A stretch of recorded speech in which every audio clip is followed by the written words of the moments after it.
Jacksonville Jaguars and the Pittsburgh Steelers. This is 2.5 in favor of the Jags on the road over the Steelers.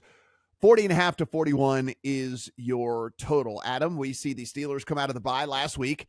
Didn't get much going in the first half. Second half started to look at least a little bit more like an NFL offense. I think Deontay Johnson being out there did certainly do this offense some good. And I think that there is at least some hope, if you're a Steelers backer out there, that him being on the field just in general, if it's not going to him, defenses have to account for him, and then it opens things up for everybody else. So I do think that there is something to that in all of this. Of course, the Jags, biggest thing is just this injury report from them, in which like you're getting a whole bunch of guys listed as questionable, most notably Trevor Lawrence, Brandon Sheriff, all these guys like that are still listed as questionable. They're all expected to play, but how injured are they? Has this gotten worse, even though they played last week?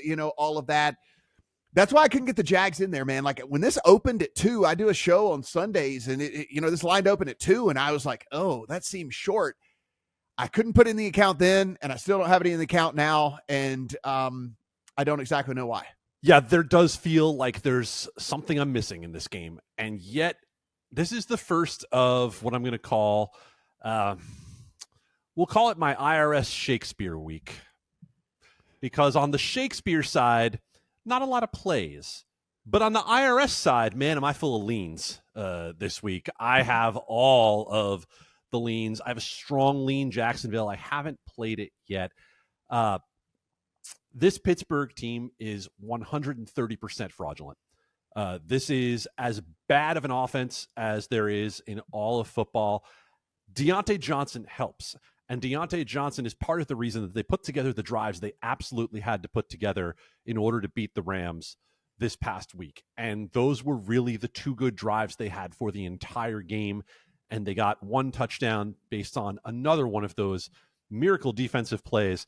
I had to watch the play with TJ Watt out in coverage like 4 times before I realized, where did he line up? Like, where did you even start TJ Watt on that play? I think you fooled Matthew Stafford at the same time. And then you have the Rams miss 2 field goals and an extra point. The voodoo is strong with the Pittsburgh Steelers. They are, by EPA, the 28th rated non-garbage time offense in the league. And I think this Jags team, as you mentioned, Matt, I think they are just about at the point where they hit their stride. And so if Pittsburgh is going to continue to do this, I'm probably going to continue to lose going against them, because I know that there is a spot where the bottom drops out on this team.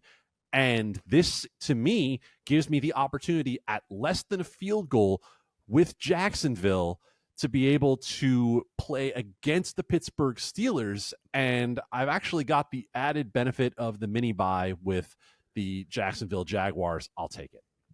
Stephen, I wanted to get a piece of this game, and so I ended up playing over 52.5 receiving yards on Christian Kirk. If you look, Christian Kirk is getting right now, he's running routes on 87% of the dropbacks. He is getting a 25% target share. He is getting 27% of the air yards. And so it's everything I'd be looking for in a fairly low total like that for what I consider to be the wide receiver one in this offense. And, listen, will Calvin Ridley eventually overcome him at some point, either this season or next? Probably. But this season, for whatever reason, Trevor Lawrence is just honed in on Christian Kirk. Like, he just loves throwing to him. I guess he just, familiarity type of stuff and all the things that go on with all of that. And so I'm going to keep riding it from that aspect. And so I did get a piece of the game from that point of view. This almost feels like a prove it to me game, though, for the Jags. I don't know how you feel about it, but it's like, if the Jags are actually for real and we should take this team seriously, and this is a team that we can honestly look at and say, could they possibly make a run and be the team that could possibly challenge the Chiefs when this is all said and done in the AFC? This is a game they got to win, right? I mean, like, this is kind of a go prove it that you're not just a flash in the pan. I completely agree. And I don't think that the Jags are the Super Bowl contender that I hope they would be coming into the season. I think they're a clear step below the top couple of teams in the AFC, but I also think there's still some untapped upside here. I thought that it was kind of crazy that they closed as an underdog last Thursday night on the road, despite Trevor Lawrence playing in that game. Hindsight's 2020. He certainly looked a lot more mobile than most of us expected, but just on its face, if Trevor Lawrence is playing in that game, I don't know why the line didn't move back further to them being a short favorite. So I thought that line was wrong to begin with.